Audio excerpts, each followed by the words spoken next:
Hello, everyone. Welcome back to the Please Listen podcast. I'm your host, John Follett. And in today's episode, I'm going to be talking about a couple of things. This one isn't going to be as jam-packed as last episode, honestly. This is kind of a filler episode, so you can skip this one and go to the next one for hopefully I talk about something. Hopefully I talk about something. You know what I mean? There isn't any new show or movie that I watched. I can't think of anything that came out that I would have watched. Something in the theater, maybe I don't know, the Minions movie. I haven't seen the Minions movie. I heard George Lucas is in it. I heard George Lucas has the museum opening up, which is pretty cool. I do think it's funny because the George Lucas Museum, not only is it his museum, based on because he's the creator and the director of some of the Star Wars movies, kind of the mastermind behind it, and a lot of the museum has things from the Star Wars movie. But the museum is also co-owned or something by his wife, and his wife, I guess she curated some kind of collection. Let me look this up actually, because this is interesting. But I saw one of oh yeah, look, fucking General Grievous and this wheel thing from the prequels, and then there was another photo that I saw. So yeah, I saw this picture. It's George Lucas and his wife, and they're next to these. It looks like they curated a collection of paintings. This one on the left here is a Norman Rockwell painting about segregation, and which I think that's really cool. I thought it was kind of funny that you go to the George Lucas Museum, and George Lucas is over here we have the paintings about racial discrimination and segregation, and racism, and the struggles that African Americans face growing up in the United States of America. And over here we have a statue of Jar Jar Binks next to General Grievous and Watto and the big lizard that Obi-Wan rides on in Revenge of the Sith. I just thought that was a funny observation to make. Obviously, you can have these same things in the same museum. I think that's cool. But yeah, George Lucas. How did I get to the George Lucas Museum again? I don't remember. I'm actually visiting LA. Not when this place is out. I'm going to be visiting LA. I'm going to be going to some very cool places. I'll definitely talk about that on the show when I go. Maybe I'll do a vlog. Maybe I'll do an LA vlog. That's just my long-winded way of saying I don't have any movies or TV shows to discuss today on this episode. The main thing I wanted to focus on is something that I'm probably going to analyze for way too long, and that is this first official promotional art or concept art for the upcoming Avengers movie, Avengers Doomsday. There was this fan expo in Shanghai, which Shanghai is always getting the cool stuff. You go to Disneyland Shanghai is so much better they have such cooler stuff than the stuff that we have in the United States. I don't know why they get all the cool stuff. But they had this fan expo. Kevin Feige was there. They had a video of Robert Downey Jr. and Chris Evans and Chris Hemsworth going "Ni hao, guys. Check out our movie." And then they showed this artwork. And I thought it was really cool. It's similar to when they have, they have those first ever artworks for, the famous one is from Infinity War and Endgame. And I think it's cool seeing, an actual official picture of what everybody's going to look like. For a long time, the only thing that we had to work on was a low quality photo of a tote bag that the crew of the movie was given, where you see little stitched images of each of the characters from shoulder up. There were a few promotional photos that leaked, but people were wondering whether or not those were legitimate. I was pretty sure that they were, but in seeing this now, it looks like they were, because that outfits that they're wearing in this is basically the same exact thing in this artwork. And then there were those 4 teasers that they released a few months ago that they had in theaters, and then they released them. It's interesting seeing how they've been marketing this movie. Compare that to Dune Part 3, a movie a big budget movie that's releasing on the same day as Avengers Doomsday. How they just had a full official trailer I think a day ago or maybe a few days ago. Compare that to this, where they had those little teasers. They're like a minute or something long. They don't really reveal much about the movie. They're teasers. They're not like trailers.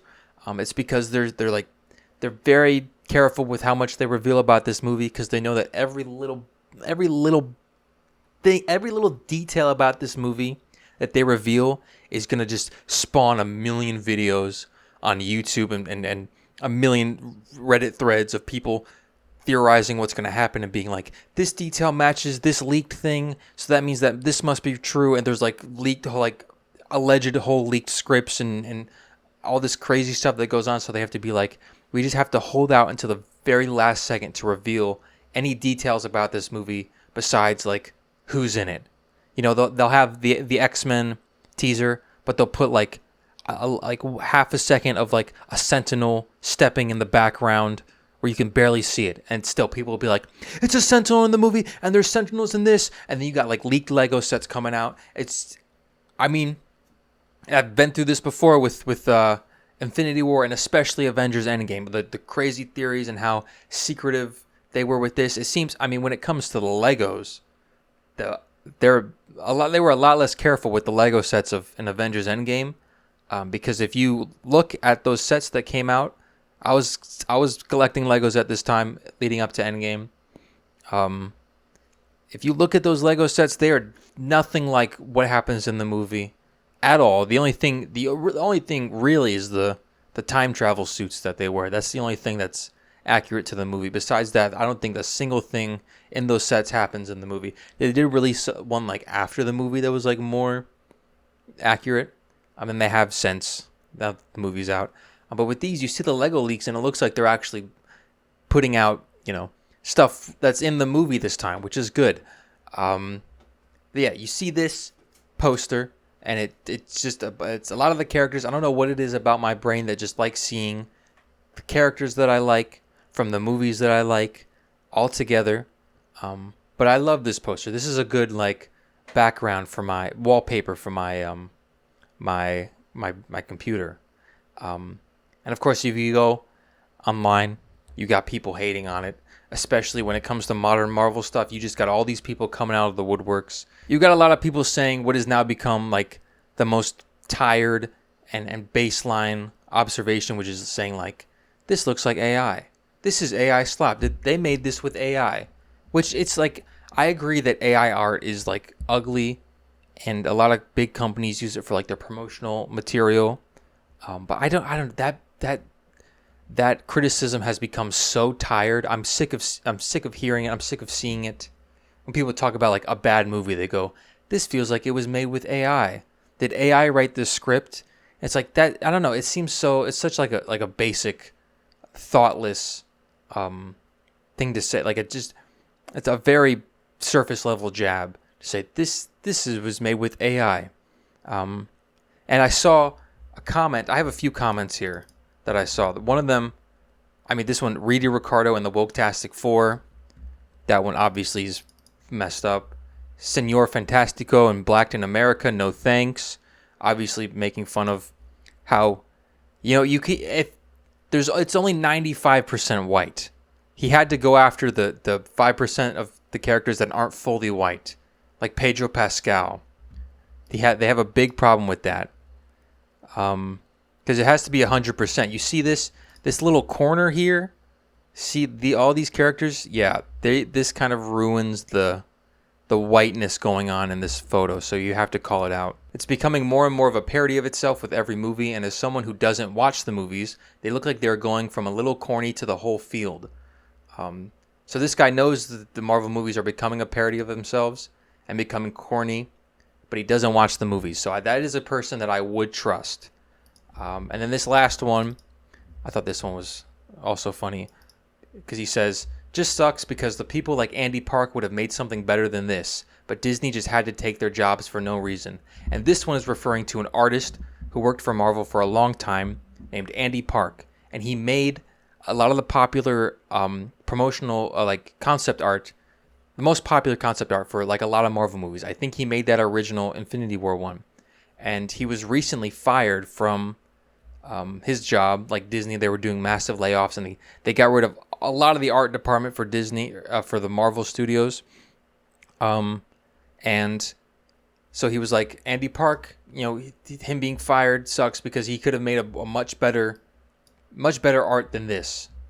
Because this one sucks, and Andy Park is a good artist. He could have made a better poster. What's funny about that is that this image was released in HD by Andy Park himself. He stated that this was the last piece of artwork that he did before he was laid off. So this guy doesn't know what he's talking about, because this was made by Andy Park, and you think it sucks, and you think Andy Park could have done it better if he did it, but he did do it, and that's what it looks like. It is, however, it is kind of fucked up how he got fired, and then like a month later, they went to Marvel went to an expo and was like, look at this artwork for Avengers Doomsday from this guy that we fired. That's a little weird. It's like, thanks for doing our Avengers Doomsday thing. By the way, we're going to use it in our Shanghai Expo, and also you're fired. Kind of weird. I know a lot of these comments have like basically no likes. I just like to show you the what the public thinks. And of course I've been seeing my favorite criticism ever. People saying things like, where's Spider-Man? No Spider-Man, no Doctor Strange. I love it. I love it when people say that. It's my favorite thing ever. No Spider-Man. Do you remember the years when people were like, I don't like it how Spider-Man is so connected to the Avengers. He needs to be in his own thing. To now you see the Avengers poster and Spider-Man's not in it. And you're like, where's Spider-Man? He should be there. I think that's great. I think that's so cool. I especially like it when people are saying, where's Tobey Maguire's Spider-Man? Where's Hugh Jackman's Wolverine? Characters that have never been like officially announced to be in the movie. And the only reason that people think they are is because of rumors and AI-generated photos of them on set. I like how that's now like a criticism that people can lobby against this artwork because of some other random people said, I think Tobey Maguire is going to be in this. And they probably will be in the movie. As cameos, like a big surprise. I don't think they'll be in the artwork for this. I hate that because it's like seeing this as like a fan of Marvel and a fan of the movies and a fan of the comics too. Seeing the Avengers, the Fantastic Four, and the X-Men all in a movie together. And for the most part, I like all of these iterations of the characters. I think it feels like I'm playing Lego Marvel superheroes again. They're like, this is amazing. This is what I've always wanted. Like to see all these teams team up. I think it's gonna. It looks. I really like it. I think it looks great. But to see that and be like, not enough. It's not enough. But this is already like a lot of characters in the movie. So much so that I thought I would do, piggybacking off of this, I wanted to do a little predicting. I wanted to get out my crystal ball, rub it a little bit, like wax it, like that. And I wanted to sort of predict the fates of a lot of these characters in this movie based off of who's in this poster. Notable, what's the word? Notable admission from this poster, Namor from Black Panther 2. We know he's going to be in the movie. People have speculated that's because he's going to die like early in the movie. I don't think so. I think he'll have like a lot of interactions with the Fantastic Four and at least Sue Storm, of course, because that's like a big comic thing. Her and Namor. But I thought that I would speculate on who will die in this movie. And so what I've done is I've created a tier list because I have no life, and I wanted to kind of just go through and put each of these characters in the tier of whether or not I think they will die or whether or not they'll survive. I have three, just it's keeping it simple, either will die, might die, or won't die. So just yes, no, maybe. And keep this all with a pinch of salt, because I remember I don't think this movie will be like a full-on bloodbath. I remember before I saw Avengers Infinity War, talking with my friends while we were waiting in line for concessions, like making bets on like who's going to die. I think it's going to be him. So I don't think they'll just be killing characters every other scene. But we're going to see who will survive. I'm going to put a few characters who I think will definitely survive.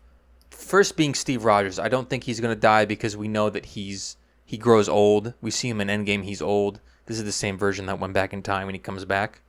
And yeah, I wonder when he grows the beard and the long hair again, because he's in the teaser. He has the short hair and no beard. Probably the teaser is like right after he went back with Peggy, and then it's been a few years since then. I don't think Steve Rogers will die. Same goes for Mr. Fantastic. I don't think they're gonna kill. I don't think any of the Fantastic Four are gonna die in this movie. So I'll put them all here, because they just got here, and you can't kill one of the members of Fantastic Four. If I were to say the person who's the most likely to die in these out of the four is probably Johnny, because there's precedent for that before. It was a big thing where he died in the comics, and then Spider-Man replaced him on the Fantastic Four. So he has the highest risk of dying in this movie, although it's like 2% as opposed to like 0% like the rest of them. Another surefire character, I think maybe Yelena. Yelena's going to survive because she's like the main person of this new Avengers. She has a lot of potential to be like a big character in the movies. I guess now we'll just go in whatever this order is. First here's Loki, and Loki is actually a complicated one because I think if you asked me like after season 2 of Loki, I would have expected and I would have been okay if we never saw Loki ever again in a movie. I think Loki, the finale of Loki season 2 was a great send-off. It's like a great like full circle moment, and he's now looking over the multiverse. I'm like, he's good. Now he's chill. And it's kind of like a death because he's just sitting on a throne holding the multiverse together. He's more of just like a ethereal being rather than like a person who can like go and be like, go to the store. But they're bringing him back in this. And if Doom's plan has to do with fucking with the multiverse, he's going to have to... I don't think Loki would just allow that. However, I think it would be crazy if they killed Loki in this, because they did that in Infinity War already. They killed Loki. The bad guy killed Loki at the beginning. He probably will have a moment where he like what's the word I'm thinking of? Reunites with Thor. That'll be like a big emotional moment. But I'm not sure if they'll kill him in this. Maybe he'll get like detained, or like something like Doom like imprisons him in some kind of stasis or whatever, and then they'll have to break him out, and then it'll be like a big fight or whatever. I don't think he will die. However, I'm not so sure. So I'll put him in the might die category. Next up is all the X-Men. The X-Men is another complicated one because I don't think almost any of the X-Men... I think this is the last time we're going to see, besides maybe Secret Wars, I don't think we're ever going to see any of these characters as the X-Men ever again. Whether or not they die or like we just don't see their universe anymore. I think for sure who's going to die, maybe Magneto, Mystique. I don't know if all of them are going to die. I don't think they're going to like blow up their universe. Although it looks like the X-Mansion does get fucked up in one of the trailers. It would be funny if Professor X died, because he's died like 3 times in the movies.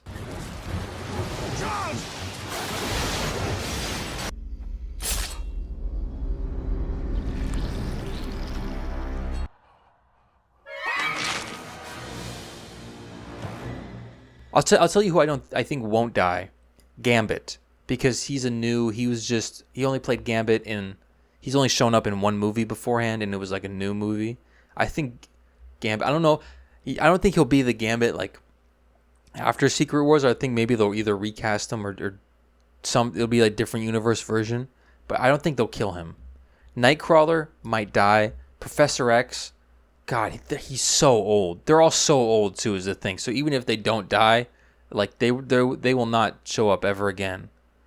I'll put Professor X as might die. And also Beast, I don't know, Beast, I really like Beast. He's one of my favorite X-Men. And I like the version in the movie played by Kelsey Grammer. And Cyclops, he might, I don't think he'll die when the other X-Men die, but I think he'll show up and be like, I'm here to help. I don't know. So yeah, I think Magneto for sure will die. And also Mystique, because she's like, whatever. M'Baku, that's a tough one, because he's not like that big of a character. You know, he's not like a superhero or anything, but he's very I like him. I think he might die. I'm kind of. It's more likely than not. Although I don't know if they would they wouldn't have like a big emotional moment for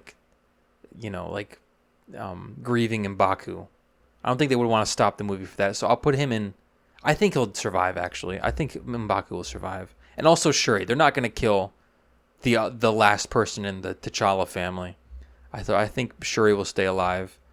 And Shang-Chi, he better not fucking die. He better not die in his second appearance after waiting, 5 years to see him again? I hope that does not happen. Next up is Falcon, the new Falcon, Joaquin Torres. This one is also a tricky one because I don't think he'll ever headline an MCU movie. If anything, he'll stay the Sam Wilson, Captain America's sidekick.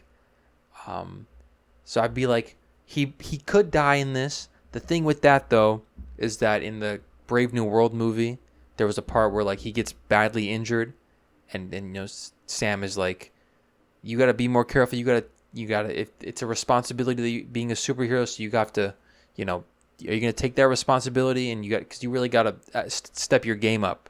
And he's like, I can handle it. So for him to be like, just die, and then in the next movie he's in, would kind of be, unless it was to motivate Sam to do something. So this one's I'm a little unsure about that one. It's hard to tell, but this one's Bob, aka Sentry. He won't die, because he's Sentry. He's super invincible. I really like Bob. He's one of my favorite new characters. John Walker, I don't think he'll die. I think maybe they'll want to do in the future him reconciling with his wife and being, raising his kid, going back to raising his kid. Ghost, aka Ava Starr, I also think she won't die just because first of all, she has one of the best. She's one of the only characters in the Thunderbolts who has a power besides being strong or being able to shoot a gun really good. So I think they'll keep her there just to have some variety in the Thunderbolts until they add new members. Which who else? I don't know who Bullseye. They can add Bullseye, but he just throws stuff. He's not even I'm sure Bucky's good at throwing stuff too. Which brings us to Bucky. I'm sorry, Bucky's gonna fucking die in this movie. I'm calling it right now. Bucky is not surviving Avengers Doomsday. I would say he'll die in Secret Wars. I don't even think he's gonna make it. I think he's dying in Doomsday. Doctor Doom is gonna split him in half. He's been in the MCU for a long time, since the 1930s. That first Captain America movie, he's had his arc. He's gone from brainwashed assassin to becoming this character who's in this new Avengers and becoming a leader and a voice of reason. He's run his course. He's not going to be the next Captain America. He would not want to do that because he thinks he has too much guilt over the stuff that he did. And I think the only way for him to be he'd probably sacrifice himself for the rest of the team, the rest of the Thunderbolts team. And it'll be really sad. I'm sorry to say it. I like Bucky. Sorry to all the Bucky fans out there, but he is going to die in this Doomsday movie. Red Guardian. It's also likely that he could die just because he's kind of like a father figure. But I'm still unsure because he's the comic relief character. I'll put him in the might die. I'm not as sure about it as I am Bucky, but I think there's a good chance that he would.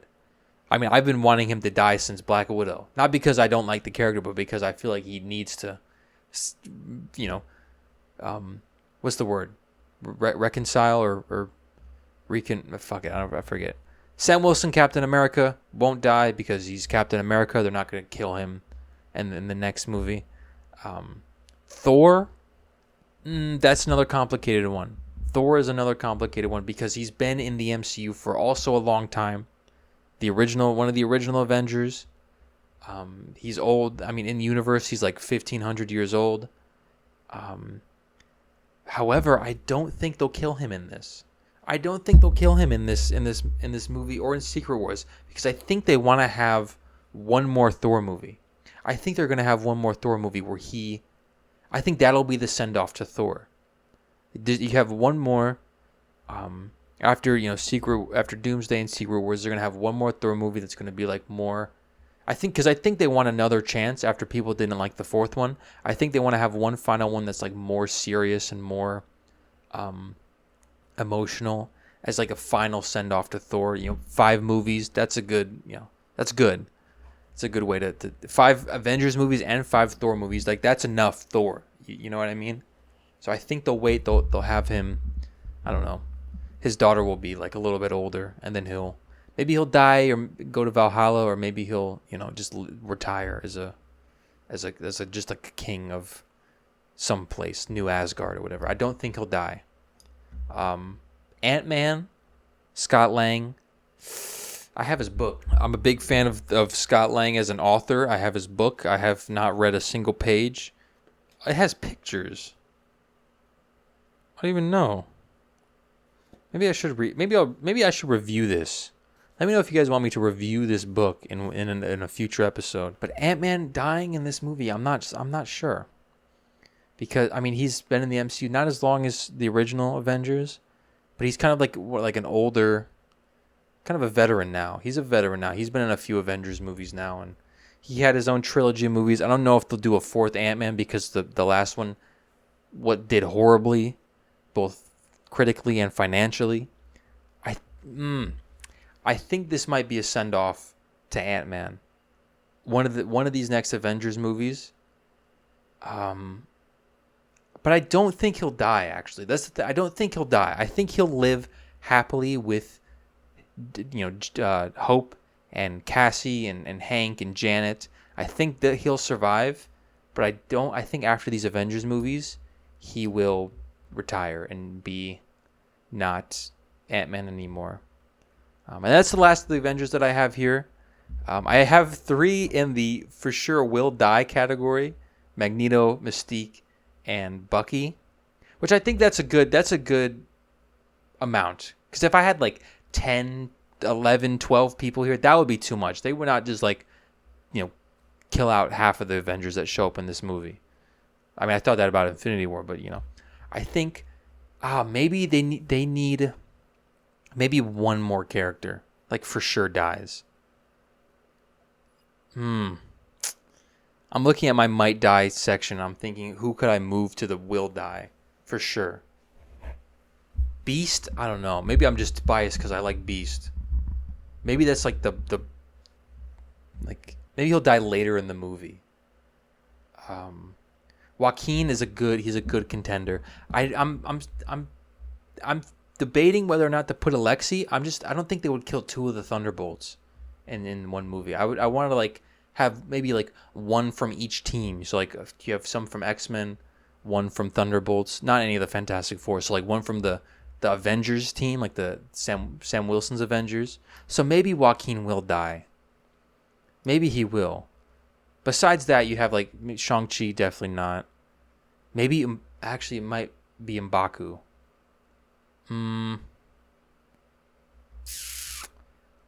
I think it will be Joaquin. I think Joaquin is more likely to die than any of the characters in the might die section.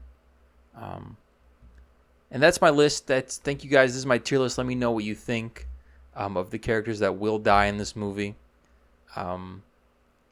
I hope I bet they're in Marvel Studios right now reshooting the movie because they're like, he predicted it perfectly. Fuck, we got to redo it. But yeah, that's my prediction. We'll see. I'll keep this, guys. Take a mental note of this, and when the movie comes out, I'll come and I'll compare, see if I'm correct. Falcon, Bucky, Mystique, and Magneto. The other main thing that I wanted to talk about in this episode was we recently got the nominations for this upcoming 2026 Emmy Awards. And every now and again, when an awards show pops up, Emmys, Oscars, I like to talk about them a little bit. I don't really... Awards don't matter that much to me. I'm not one to be like, this thing was snubbed, or this thing should have... I'm not like...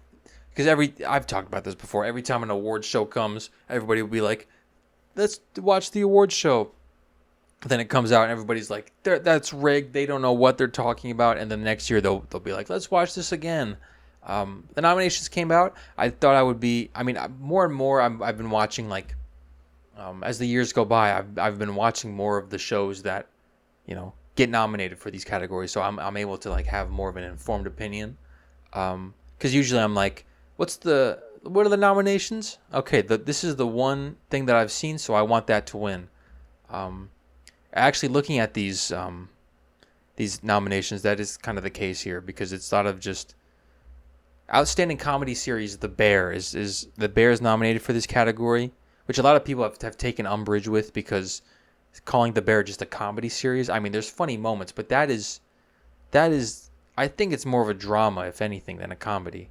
I think it won maybe last year or the year before for the comedy series category in the Emmys. I'm seeing a lot of The Pit. The Pit is getting a lot of nominations. You go to the leading outstanding supporting actor in a drama series. The Pit. 3 The Pits. I think there's multiple. Yeah, outstanding supporting actress in a drama series. The Pit. 4 times. You got to limit this to like 1 or 2, guys. But everybody's loving this Pit show. I've been hearing so much about it.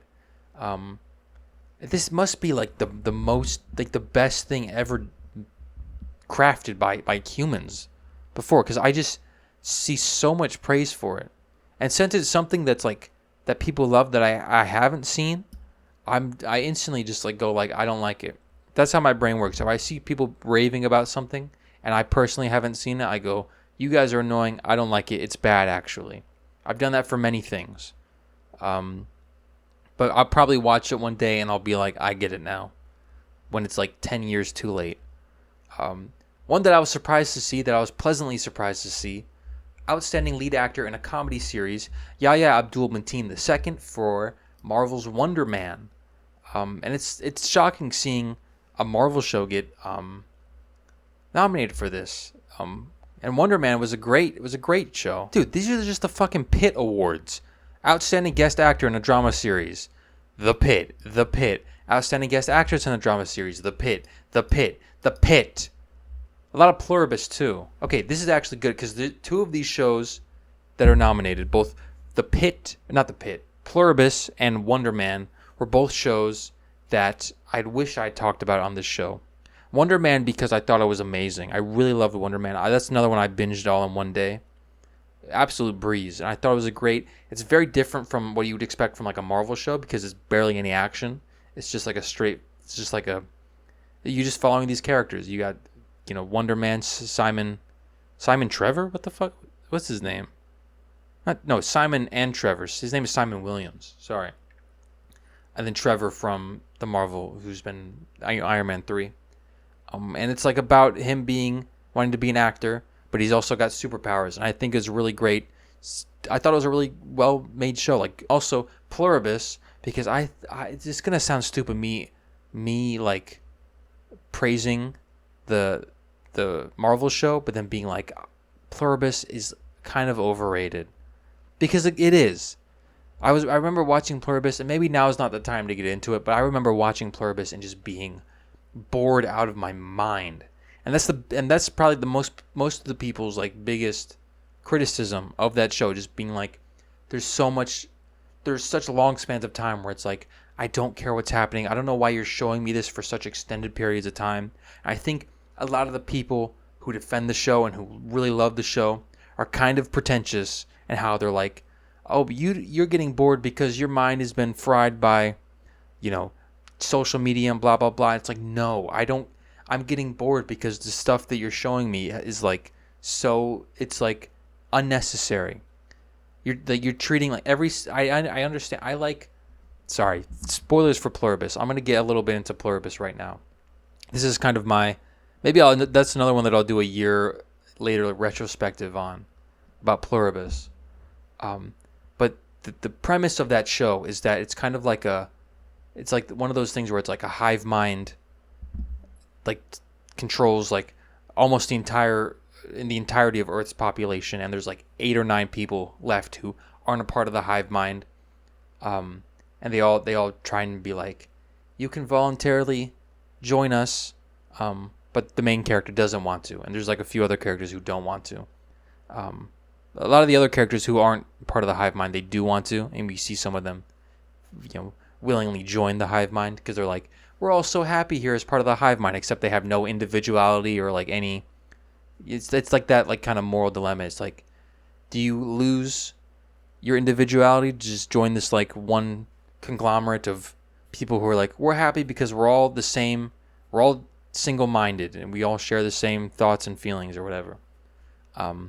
I get that premise, and the show was made by the creator of two of the greatest shows of all time, aka two of my favorite shows of all time, Breaking Bad and Better Call Saul.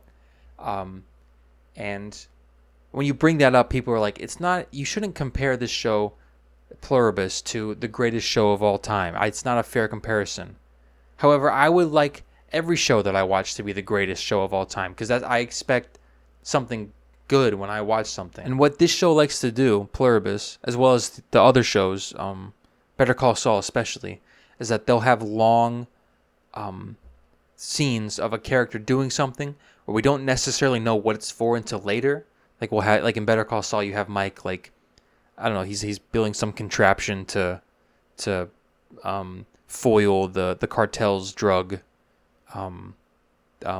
transportation, but we just see him like, I don't know, like building something or like poking holes in like a hose or something, and then later we find out, oh, that's what he was doing it for. Pluribus has a lot of those where we see characters doing something. Usually it's like the hive mind. We see them like, I think in like the beginning of the second episode, you see like just the random people that the hive mind is controlling, just taking a plane somewhere and getting this one person to bring them to this place. And it's like such a long scene.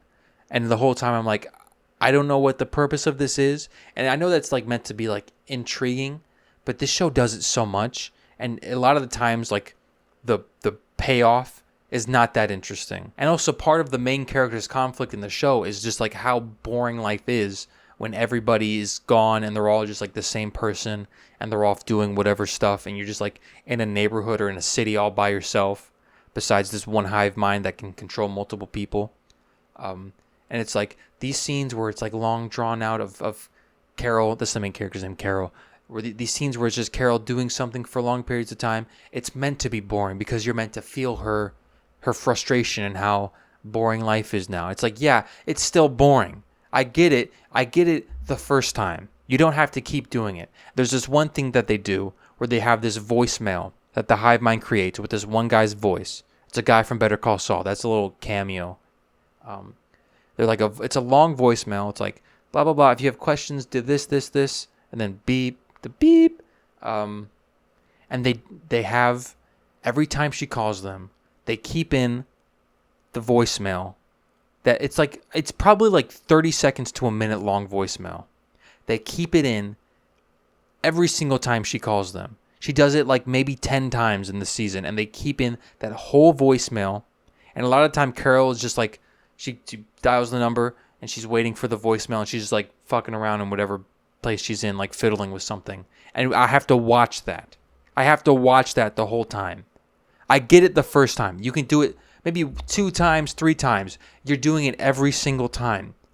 I get it. It's like, I get the point of it. But you can also like, you can do that. You can have like scenes where it's like kind of long and drawn out as a way to convey what the characters are feeling. Like the audience also feels like, oh, this is kind of, man, this is such a slog, But you can also do that too much to where it's at a detriment to the viewers' enjoyment of it.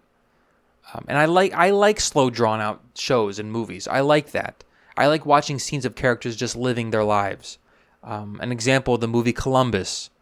Love that movie. There's a lot of scenes where you just see a character like as if you're just like sitting in the other room and you look to the side and you just see them like in the kitchen, like making a meal or something. I like that. I like being able to live with the characters.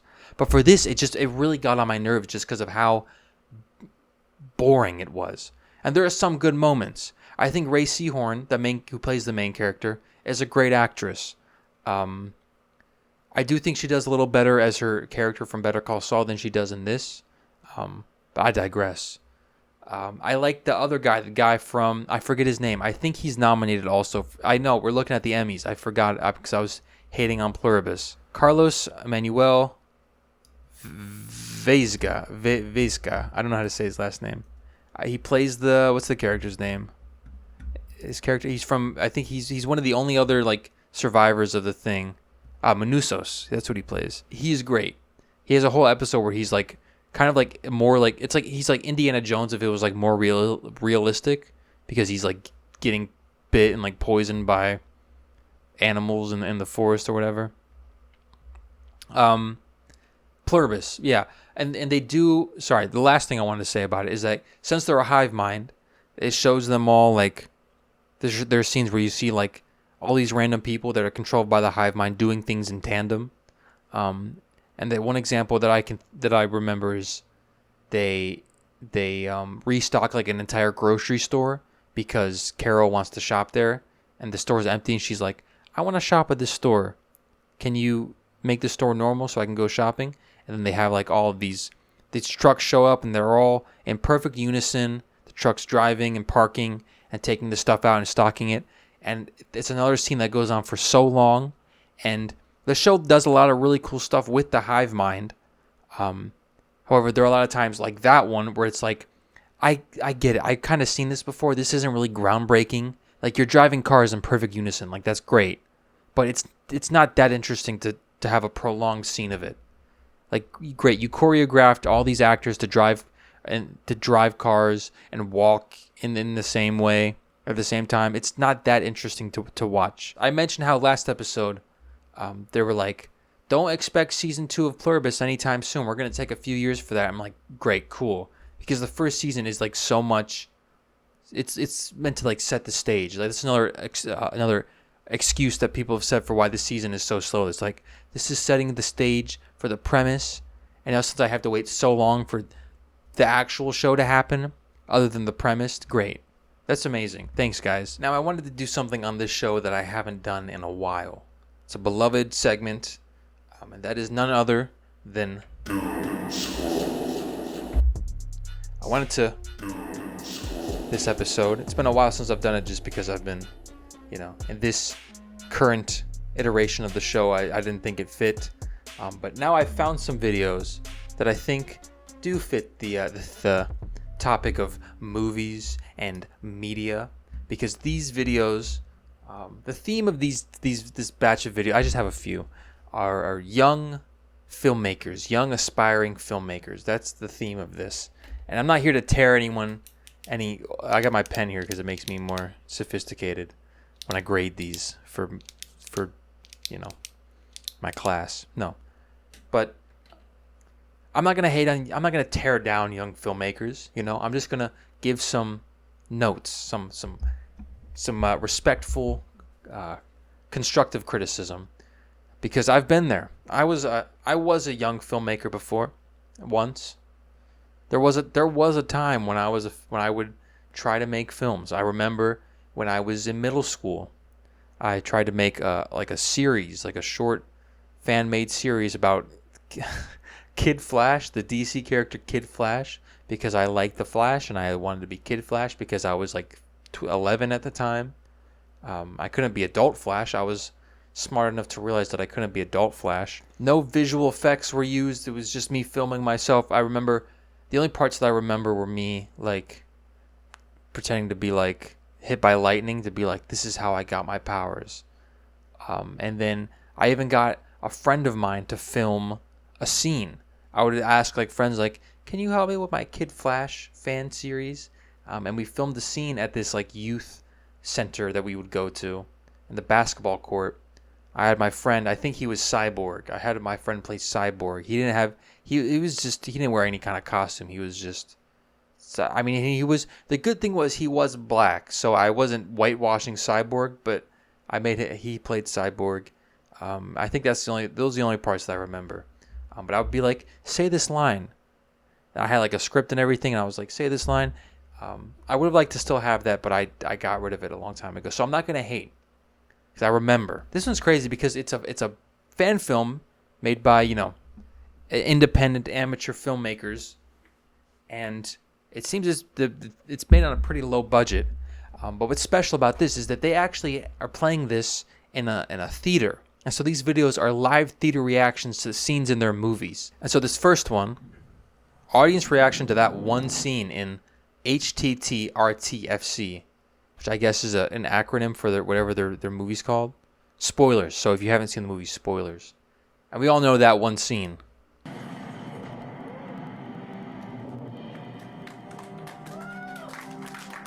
It looks to be like a Star Wars related film.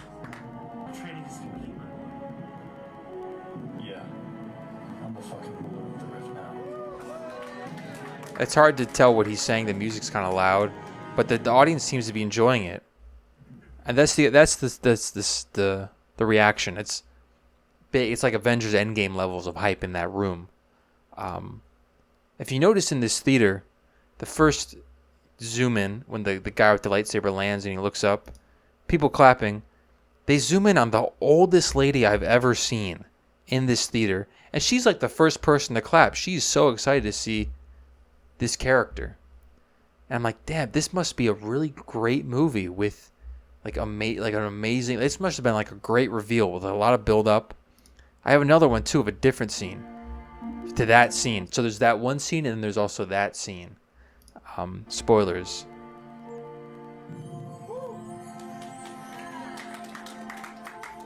This guy's returning or something. It's him with a scarf and glasses. And that was, I mean, that's amazing. That's like, if only I knew like how those people felt seeing that build up.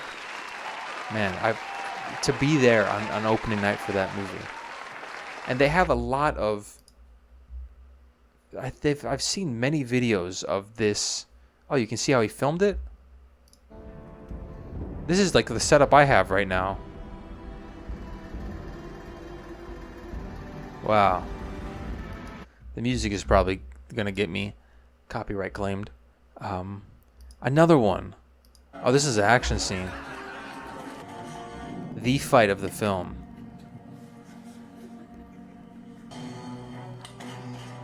Lightsabers, there's guns. There's a guy with a t-shirt.